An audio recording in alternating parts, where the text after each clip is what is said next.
तो hello friends, welcome back to our channel online study Saathi. तो आज की क्लास आप लोग के लिए बहुत ही इंपॉर्टेंट होने वाली है। जो भी छात्र एग्ज़ाम 2025 देने वाले हैं उनके लिए ये वीडियो है। और ये जो है वो साइंस का, ठीक है, साइंस का ऑब्जेक्टिव वीडियो है और ये आपके लिए बहुत ही महत्वपूर्ण होने वाले हैं। तो चलिए क्वेश्चन को चालू करते हैं।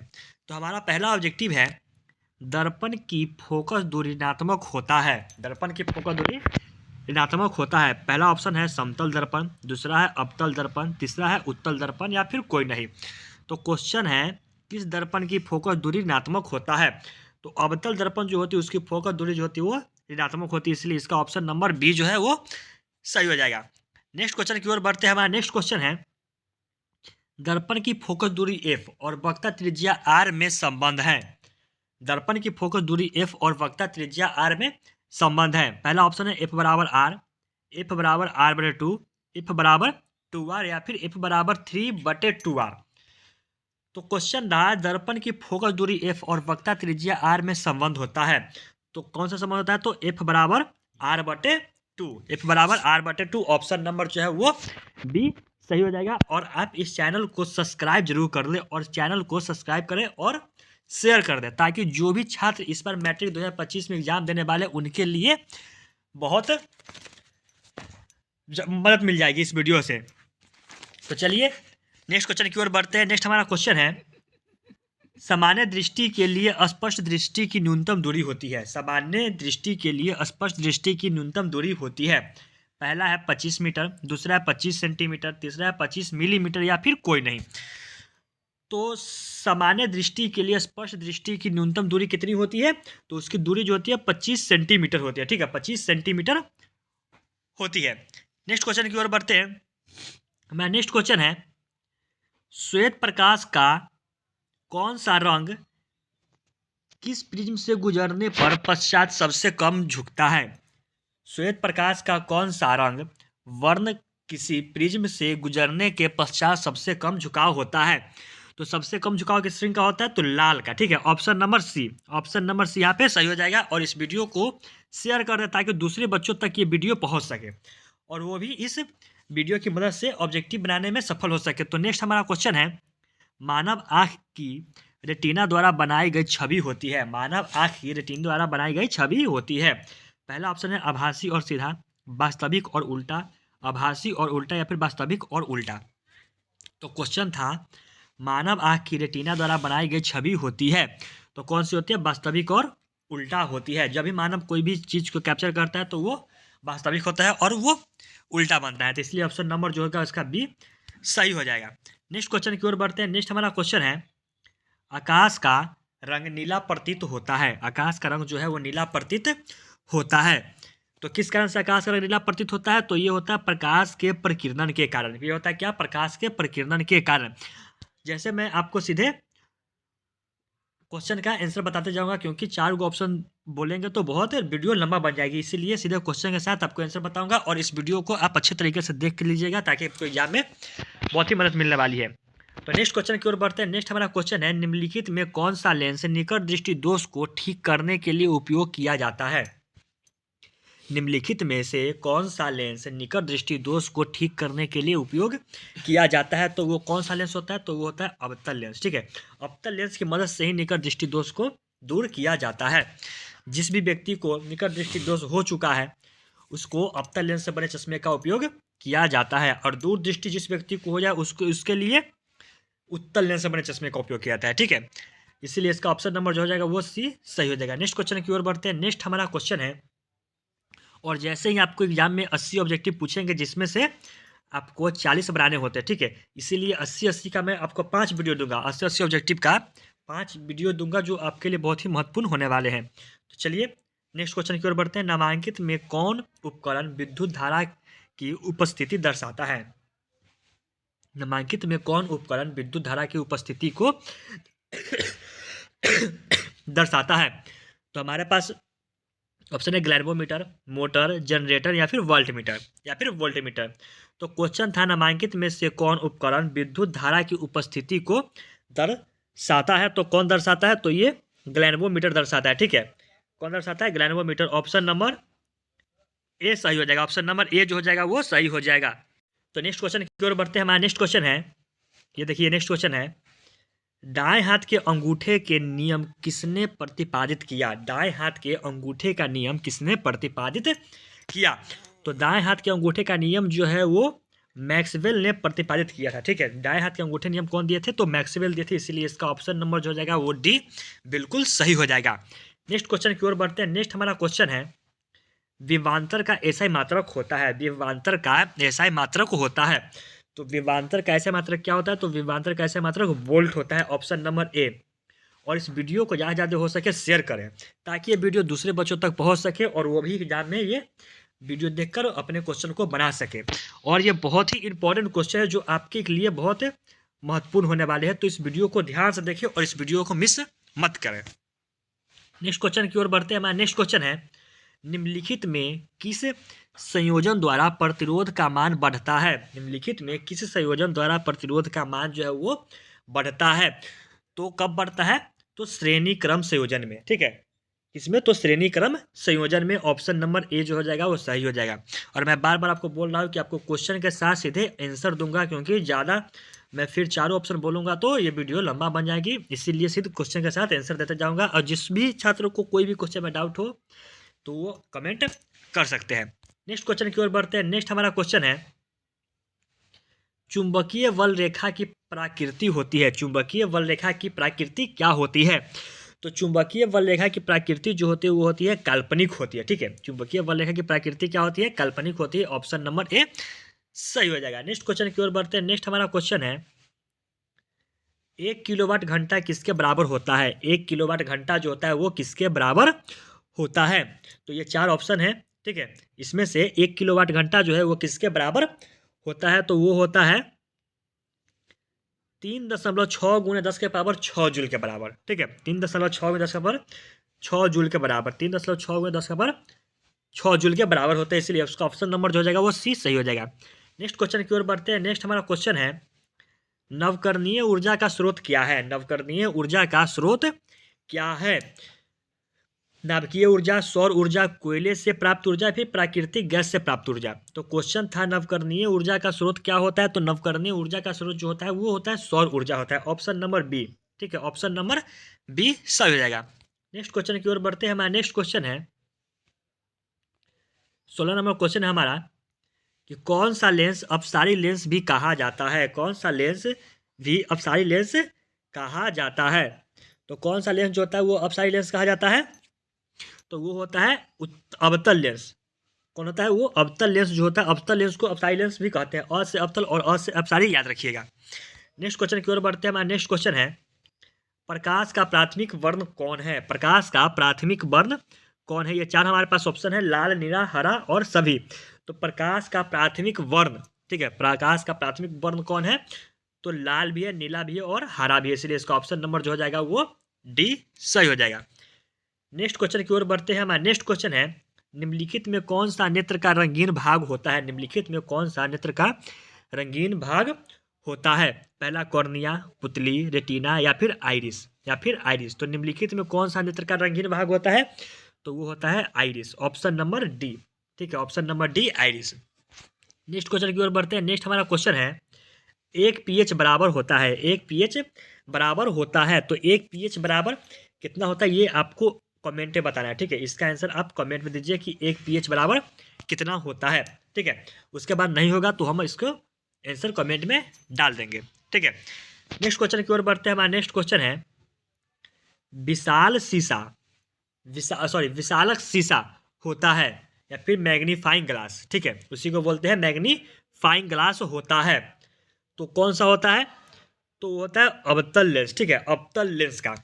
नेक्स्ट क्वेश्चन की ओर बढ़ते हैं। नेक्स्ट हमारा क्वेश्चन है, जब किसी चालक तार से विद्युत धारा प्रवाहित होती है तो गतिशील कण है, तो गतिशील कण होते हैं। तो क्वेश्चन था कि जब किसी चालक तार से विद्युत धारा प्रवाहित होती है तो गतिशील कण क्या होते हैं? तो होते हैं इलेक्ट्रॉन होते हैं। ठीक है, गतिशील कण क्या होते हैं? इलेक्ट्रॉन होते हैं, ऑप्शन नंबर डी। ठीक है, गतिशील कण कौन होते हैं? इलेक्ट्रॉन। इलेक्ट्रॉन ही जो है वो पूरे घूमते रहता है, इसलिए इसको बताया गया है गतिशील कण। ठीक है, नेक्स्ट में क्वेश्चन की ओर बढ़ते हैं। एम्पियर घंटा का मात्रक है, एम्पियर घंटा मात्रक है, किसका एम्पियर घंटा मात्रक है? शक्ति का, आवेश का, ऊर्जा का, या फिर इनमें से कोई नहीं। तो एम्पियर घंटा किसका मात्रक होता है? तो वो होता है आवेश का। ठीक है, ऑप्शन नंबर बी। और इस वीडियो को शेयर करें, ठीक है, और चैनल को सब्सक्राइब करें ताकि आपको वीडियो मिलती रहे। हमारे इस चैनल ऑनलाइन स्टडी साथी की मदद से आपको साइंस और मैथ की पूरी तैयारी कराई जाएगी। नेक्स्ट क्वेश्चन की ओर बढ़ते हैं। हमारा नेक्स्ट क्वेश्चन है, निम्नलिखित में कौन सा मात्रक वाट के बराबर होता है? निम्नलिखित में कौन सा मात्रक जो होता है वो वाट के बराबर होता है? हमारे पास ये 4 ऑप्शन है, इसमें से कौन सा मात्रक है जो वाट के बराबर होता है? तो वो होता है जूल बटे सेकेंड, या फिर जूल प्रति सेकेंड इसको कह सकते हैं। Option number A. Next question की ओर बढ़ते हैं। हमारा नेक्स्ट क्वेश्चन है, विद्युत धारा का मात्रक है। विद्युत धारा का मात्रक क्या होता है? विद्युत धारा का मात्रक जो होता है वो होता है एम्पियर होता है। ऑप्शन नंबर ए, ठीक है, एम्पियर होता है। विद्युत धारा का मात्रक कौन सा होता है? तो एम्पियर होता है। नेक्स्ट क्वेश्चन की ओर बढ़ते हैं। हमारा नेक्स्ट क्वेश्चन है 25 नंबर, ग्लोबल वार्मिंग के लिए उत्तरदायी गैस है। ग्लोबल वार्मिंग के लिए कौन उत्तरदायी है? इसमें से आपको 4 ऑप्शन दिया गया है, इसमें से क्वेश्चन पूछ रहा है कि ग्लोबल वार्मिंग के लिए कौन सी गैस उत्तरदायी होती है? तो ग्लोबल वार्मिंग के लिए जो गैस उत्तरदायी होती है उसका नाम है CO2, ठीक है, कार्बन डाइऑक्साइड। और आज की वीडियो में आपको 80 ऑब्जेक्टिव कराने वाला हूँ जो कि आपके लिए बहुत ही इंपॉर्टेंट होने वाले हैं, ठीक है, जो आपके लिए कितना होना है, बहुत ही इंपॉर्टेंट होने वाले हैं। तो इस वीडियो को ध्यान से देखें। नेक्स्ट क्वेश्चन की ओर बढ़ते हैं। हमारा नेक्स्ट क्वेश्चन है, शरीर में भोजन का पाचन किस प्रकार की अभिक्रिया है? शरीर में भोजन का पाचन जो है वो किस प्रकार की अभिक्रिया होती है? तो शरीर में भोजन का पाचन जो होता है वो क्या होता है? उपचयन, ठीक है। वो कौन सा अभिक्रिया होती है? तो वो होती है उपचयन। ऑप्शन नंबर ए, ठीक है, ऑप्शन नंबर ए।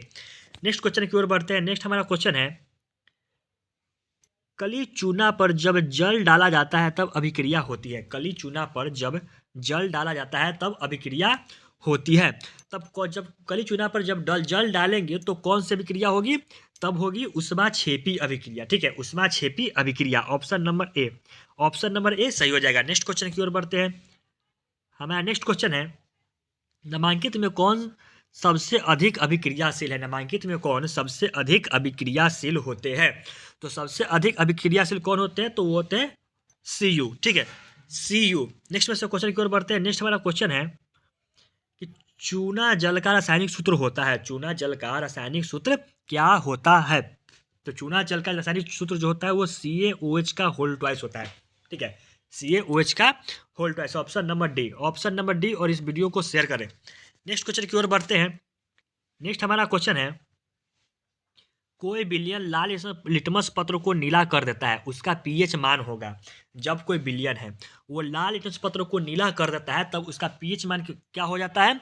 तो उसका pH मान होता है ऑप्शन नंबर ए और बी दो, यानी कि 10 और 11 दोनों हो सकते हैं, ठीक है। नेक्स्ट क्वेश्चन की ओर बढ़ते हैं। नेक्स्ट हमारा क्वेश्चन है, एल्काइन में कार्बन कार्बन के बीच कितने सहसंयोजन बंद होते हैं? एल्काइन में कार्बन कार्बन के बीच कितने सहसंयोजन बंद होते हैं? तो वो होते हैं 3 होते हैं, ठीक है, ऑप्शन नंबर सी। कितने होते हैं? 3 होते हैं। नेक्स्ट क्वेश्चन की ओर बढ़ते हैं। नेक्स्ट हमारा क्वेश्चन है, नेक्स्ट क्वेश्चन की ओर बढ़ते हैं। नेक्स्ट हमारा क्वेश्चन है, ग्लूकोज का आणविक सूत्र होता है। ग्लूकोज का आणविक सूत्र क्या होता है? तो ग्लूकोज का आणविक सूत्र जो होता है वो होता है C6H12O6, C6H12O6, ठीक है, C6H12O6। नेक्स्ट क्वेश्चन की ओर बढ़ते हैं। नेक्स्ट हमारा क्वेश्चन है, उच्च वैसीय अम्लों में के सोडियम लवण कहलाते हैं। उच्च वैसीय अम्लों के सोडियम लवण कहलाते हैं, तो वो क्या कहलाते हैं? पहला ऑप्शन है साबुन, अपमार्जक, प्लास्टिक, रबर। साबुन, अपमार्जक, प्लास्टिक और रबर। तो उच्च वैसीय अम्लों के सोडियम लवण कहलाते हैं, तो वो होते हैं ऑप्शन नंबर ए साबुन, ठीक है, ऑप्शन नंबर ए साबुन। नेक्स्ट क्वेश्चन की ओर बढ़ते हैं। नेक्स्ट हमारा क्वेश्चन है, सिंगल बॉन्ड CHO अभिक्रियाशील मूलक को कहते हैं। सिंगल बॉन्ड CHO अभिक्रियाशील मूलक को क्या कहते हैं? तो उसको हम लोग कहते हैं एल्डिहाइड, ठीक है, उसको कहते हैं, बोलते हैं हम लोग एल्डिहाइड। ऑप्शन नंबर ए सही हो जाएगा। नेक्स्ट क्वेश्चन की ओर बढ़ते हैं। नेक्स्ट हमारा क्वेश्चन है, आवर्त सारणी के किसी आवर्त में बाएं से दाएं जाने पर तत्वों की परमाणु त्रिज्या क्या होती है? तत्वों की परमाणु त्रिज्या जो होती है क्या होती है? क्वेश्चन था कि आवर्त सारणी के किसी आवर्त में बाएं से दाएं जाने पर तत्वों की परमाणु त्रिज्या क्या होती है, तो वो होती है घटती है। ऑप्शन नंबर ए याद रखिएगा, क्या होती है, घटती है, ना कि बढ़ती है, ठीक है, घटती है। नेक्स्ट क्वेश्चन की ओर बढ़ते हैं। हमारा नेक्स्ट क्वेश्चन है, नामांकित तत्वों में को उनके अधातु गुण के अनुसार बढ़ते क्रम में सजाएं। पहला है लिथियम, ऑक्सीजन, कार्बन, बेरिलियम और फ्लोरीन। तो इसके बढ़ते क्रम में जब सजाएंगे तो क्या हो जाएगा, तो हो जाएगा, ये ध्यान दीजिएगा, ठीक है, इसको option number B, option number B. Next question की ओर बढ़ते हैं। नेक्स्ट हमारा क्वेश्चन है, सिलिकॉन क्या है। सिलिकॉन जो है वो क्या है, धातु है, अधातु है या फिर उपधातु होते हैं। तो सिलिकॉन जो होते हैं वो होते हैं उपधातु, ठीक है, सिलिकॉन क्या होते हैं, वो होते हैं उपधातु। ऑप्शन नंबर सी सही हो जाएगा। नेक्स्ट क्वेश्चन की ओर बढ़ते हैं। नामांकित में कौन विद्युत धनात्मक तत्व है। नामांकित में कौन विद्युत धनात्मक तत्व होते हैं। तो विद्युत धनात्मक तत्व कौन होते हैं, तो वो होते हैं Na, ठीक है, नाइट्रोजन। नेक्स्ट क्वेश्चन की ओर बढ़ते हैं। टिहरी बांध का निर्माण किस प्रदेश में किया गया है। टिहरी बांध का निर्माण जो है वो किस प्रदेश में किया गया है, तो याद रखिएगा, टिहरी बांध का निर्माण जो है वो किया गया है उत्तराखंड में, ठीक है। टिहरी बांध का निर्माण कहाँ किया गया है, उत्तराखंड में किया गया है। Option number B. और ये आपके लिए मैं बार बार बोल रहा हूँ कि आपके लिए ये इंपॉर्टेंट ऑब्जेक्टिव होने वाले हैं साइंस का। जो भी बच्चे इस वीडियो को ध्यान से देख लेंगे उसका ऑब्जेक्टिव क्लियर हो जाएगा। और ऐसे ऐसे 80 ऑब्जेक्टिव मैं 5 वीडियो डालूंगा, ठीक है, तो ध्यान से इस वीडियो को देखें। नेक्स्ट क्वेश्चन की ओर बढ़ते हैं। नेक्स्ट हमारा क्वेश्चन, नामांकित में किस धातु को केरोसिन में डुबाकर रखते हैं। नामांकित में किस धातु को केरोसिन में डुबाकर रखते हैं। तो किस धातु को केरोसिन में डुबाकर रखते हैं, तो सोडियम को, ठीक है, ऑप्शन नंबर बी। सोडियम एक ऐसा धातु है जिसको हम लोग केरोसिन में डुबाकर रखते हैं। नेक्स्ट क्वेश्चन की ओर बढ़ते हैं। अपमार्जक से बनाए जाते हैं। अपमार्जक से बनाए जाते हैं। तो अपमार्जक से क्या बनाया जाता है, तो अपमार्जक से बनाया जाता है सर्फ बनाया जाता है, शैम्पू बनाया जाता है, इर्जी सर्फ बनाया जाता है, यानी कि उपयोग सभी, उपयुक्त सभी। अपमार्जक से क्या बनाया जाता है, तो तीनों का तीनों बनाते हैं, इसलिए इसका ऑप्शन नंबर जो है उपयुक्त सभी। नेक्स्ट क्वेश्चन की ओर बढ़ते हैं। सौर सेल में किसका उपयोग होता है। सौर सेल में किसका उपयोग होता है। तो सौर सेल में किसका उपयोग होता है, तो सौर सेल में उपयोग किया जाता है सिलिकॉन का। ऑप्शन नंबर बी, सिलिकॉन का। नेक्स्ट क्वेश्चन की ओर बढ़ते हैं। हमारा नेक्स्ट क्वेश्चन है, निम्नलिखित में से किसका उपयोग खाना बनाने वाले ईंधन में नहीं होता है। निम्नलिखित में से किसका उपयोग खाना बनाने वाले ईंधन में नहीं होता है। तो यहाँ ध्यान दीजिएगा, एलपीजी, बायोगैस और कोयला, ये तीनों के तीनों खाना बनाने वाले ईंधन में उपयोग होते हैं, लेकिन सीएनजी होते ये उपयोग नहीं होते, इसीलिए इसका ऑप्शन नंबर जो हो जाएगा ए सही हो जाएगा। नेक्स्ट क्वेश्चन की ओर बढ़ते हैं। हमारा नेक्स्ट क्वेश्चन है, 2Cu + O2 - 2CuO है। ये अभिक्रिया जो है वो कौन सी होती है, तो ये होते हैं ऑक्सीकरण अभिक्रिया। ऑप्शन नंबर ए, ऑक्सीकरण अभिक्रिया। नेक्स्ट क्वेश्चन की ओर बढ़ते हैं। निम्नलिखित में से कौन सा समीकरण संतुलित नहीं है। इसमें से कौन सा समीकरण जो है वो संतुलित नहीं है, तो ऑप्शन नंबर बी जो है ये समीकरण संतुलित नहीं है, ठीक है। नेक्स्ट क्वेश्चन की ओर बढ़ते हैं। उदासीन विलयन का पीएच मान होता है। उदासीन विलयन का पीएच मान होता है, तो उदासीन विलयन का पीएच मान कितना होता है, तो वो होता है 7, ठीक है। उदासीन विलयन का पीएच मान क्या होता है, 7 होता है। नेक्स्ट क्वेश्चन की ओर बढ़ते हैं। हमारा नेक्स्ट क्वेश्चन है, निम्नलिखित को कौन दुर्बल अम्ल है। निम्नलिखित में कौन दुर्बल अम्ल है।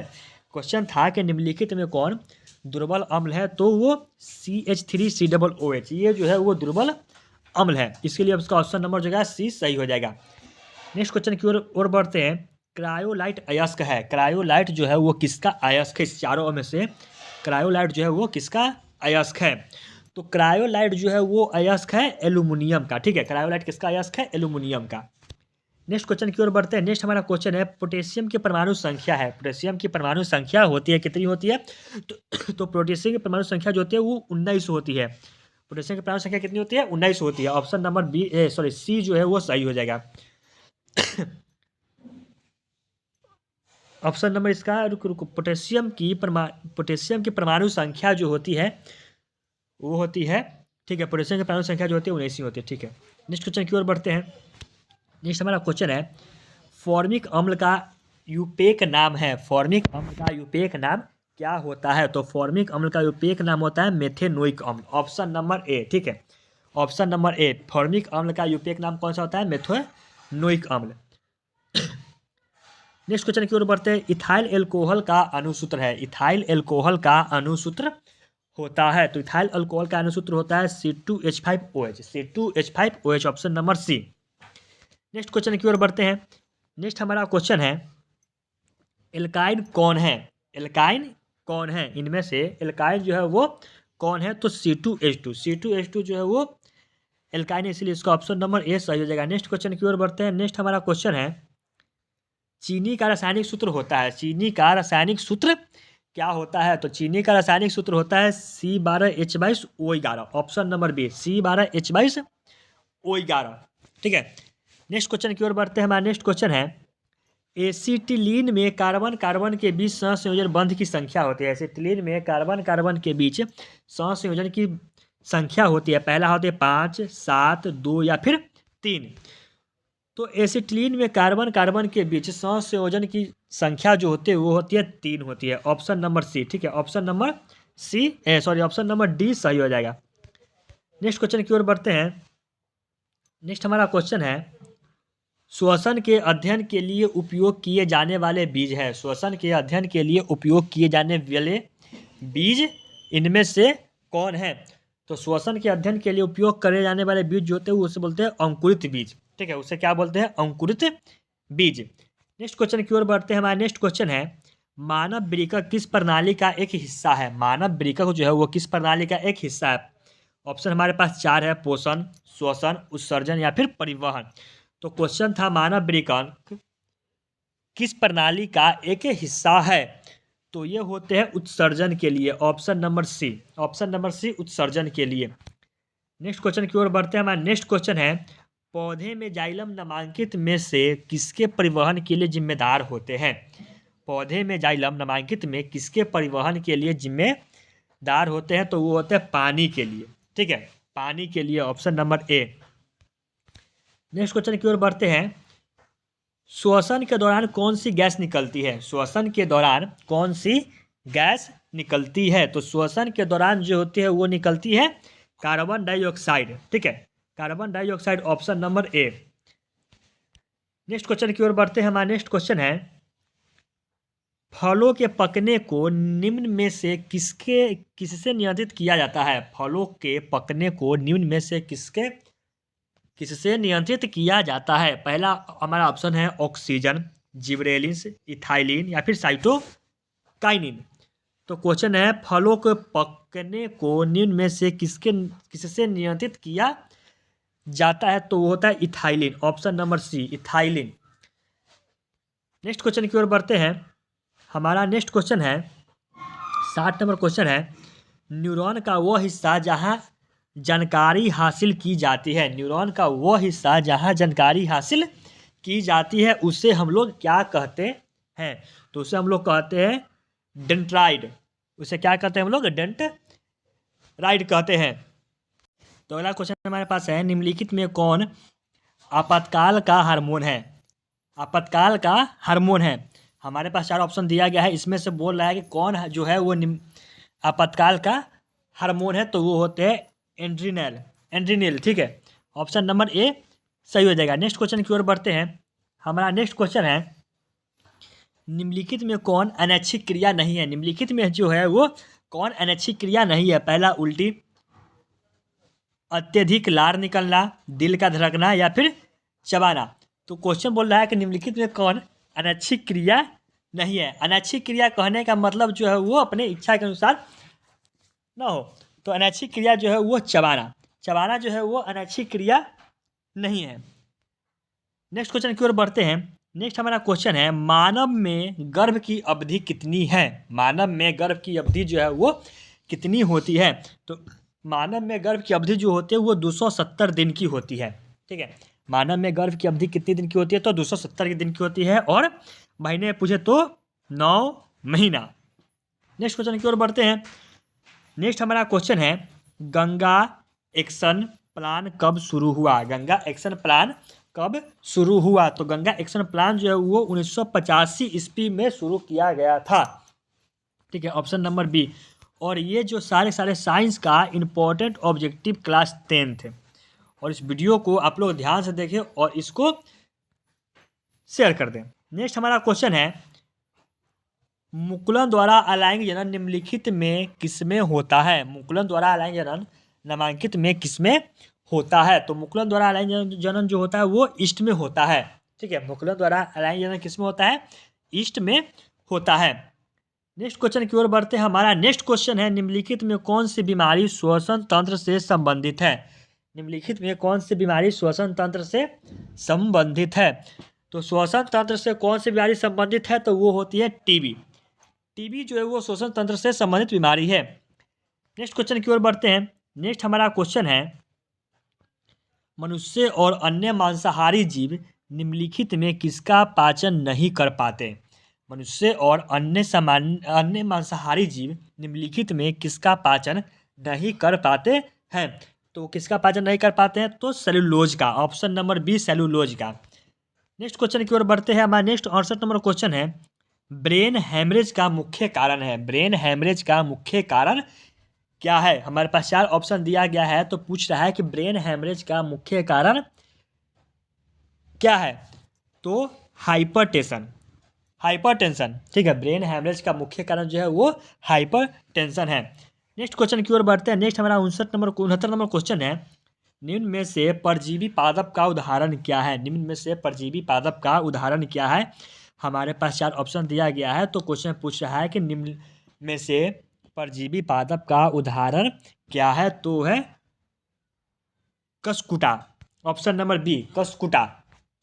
नेक्स्ट क्वेश्चन की ओर बढ़ते हैं। नेक्स्ट हमारा क्वेश्चन है, हृदय से रक्त को संपूर्ण शरीर में पंप किया जाता है। हृदय से रक्त को संपूर्ण शरीर में पंप किया जाता है। तो कब किया जाता है? किसके द्वारा? तो आलिंदों द्वारा। ऑप्शन नंबर सी, आलिंद द्वारा जो होते हैं हृदय को पूरे शरीर में पंप किया जाता है। नेक्स्ट क्वेश्चन की ओर बढ़ते हैं। हमारा नेक्स्ट क्वेश्चन है, हाइड्रा में अलाइंग जनन की विधि है। हाइड्रा में अलाइंग जनन की विधि है। तो हाइड्रा में अलाइंग जनन की विधि कौन सी होती है? मुकुलन, पुंजनन, विखंडन या फिर बीजाणुजनन। तो हाइड्रा में अलाइंग जनन की विधि कौन सी होती है? तो वो होती है मुकुलन। ऑप्शन नंबर ए सही हो जाएगा। नेक्स्ट क्वेश्चन की ओर बढ़ते हैं। नेक्स्ट क्वेश्चन है, रक्त संचारित रोग है। जनन संचयित रोग है। पहला है सिफिलिस, एड्स, गोनोगोरिया या फिर सभी। तो रक्त संचयित रोग जो होते हैं वो तीनों के तीनों होते हैं, इसलिए इसका ऑप्शन नंबर जो है डी सही हो जाएगा। नेक्स्ट क्वेश्चन की ओर बढ़ते हैं। नेक्स्ट क्वेश्चन है, पुष्प का सबसे बाहरी भाग है। पुष्प का सबसे बाहरी भाग कौन सा है? तो पुष्प का सबसे बाहरी भाग जो है वो बाह्य दलपुंज है। ऑप्शन नंबर ए, बाह्य दलपुंज है। नेक्स्ट क्वेश्चन की ओर बढ़ते हैं। नेक्स्ट हमारा क्वेश्चन है, ब्लड समूह ए में कौन सा एंटीबॉडी होता है? ब्लड समूह ए में कौन सा एंटीबॉडी होता है? तो ब्लड समूह ए में जो होते हैं वो बी एंटीबॉडी होते हैं। ठीक है, बी एंटीबॉडी होते हैं। ऑप्शन नंबर सी सही हो जाएगा। नेक्स्ट क्वेश्चन की ओर बढ़ते हैं। हमारा 75 नंबर क्वेश्चन है, रक्त में ग्लूकोज की मात्रा निम्नलिखित में से कौन नहीं नियंत्रित करता है? रक्त में ग्लूकोज की मात्रा निम्नलिखित में से कौन नहीं नियंत्रित करता है? तो वो कौन होता है? तो वो होते हैं इंसुलिन। इंसुलिन जो होते हैं वो नियंत्रित नहीं करते, इसलिए ऑप्शन नंबर इसका ए सही हो जाएगा। नेक्स्ट क्वेश्चन की ओर बढ़ते हैं। पादप वृद्धि हार्मोन है। पादप वृद्धि हार्मोन क्या है? हमारे पास 4 ऑप्शन है, जिब्रेलिन, एड्रिनल, इंसुलिन या फिर थायरोक्सिन। तो पादप नियंत्रण हार्मोन कौन से होते हैं? तो वो होते हैं जिब्रेलिन। ठीक है, option number A, gibberellin. Next question की ओर बढ़ते हैं। नेक्स्ट हमारा क्वेश्चन है, हार्मोन स्रावित हो। तो क्वेश्चन है, हार्मोन स्रावित होता है। हार्मोन जो है वो स्रावित होता है। तो हार्मोन स्रावित होता है अंतःस्रावी ग्रंथि से। ऑप्शन नंबर ए सही हो जाएगा। नेक्स्ट क्वेश्चन की ओर बढ़ते हैं। हमारा नेक्स्ट क्वेश्चन है, मनुष्य के मुख गुहा में कितने जोड़े लार ग्रंथि पाई जाती है? मनुष्य के मुख गुहा में कितने जोड़े लार ग्रंथि पाई जाती है? तो मनुष्य के मुख गुहा में 3 जोड़े लार ग्रंथि पाई जाती है। ठीक है, ऑप्शन नंबर सी सही हो जाएगा। नेक्स्ट क्वेश्चन की ओर बढ़ते हैं। नेक्स्ट क्वेश्चन है, एंड्रोजन है। एंड्रोजन है, आखिर ये क्या है? तो एंड्रोजन है वो मेल हार्मोन है। ठीक है, वो मेल हार्मोन है। Option number A. और इस वीडियो का लास्ट क्वेश्चन है, और ये वीडियो जो है आपके लिए बहुत ही इम्पोर्टेंट थी, तो इस वीडियो को अच्छी तरीके से देख ले और चैनल को सब्सक्राइब कर दे और शेयर करना ना भूले। तो हमारा लास्ट क्वेश्चन है इस वीडियो का, मटर को अपने प्रयोग के लिए किसने चुना? मटर को अपने प्रयोग के लिए किसने चुना? तो इसका आंसर आपको कमेंट में देना है, क्योंकि बहुत ही आसान क्वेश्चन है और बार बार पूछा गया एग्जाम में क्वेश्चन है। तो मिलते हैं नेक्स्ट वीडियो में। चैनल को लाइक, सब्सक्राइब और शेयर कर दे। तब तक के लिए धन्यवाद।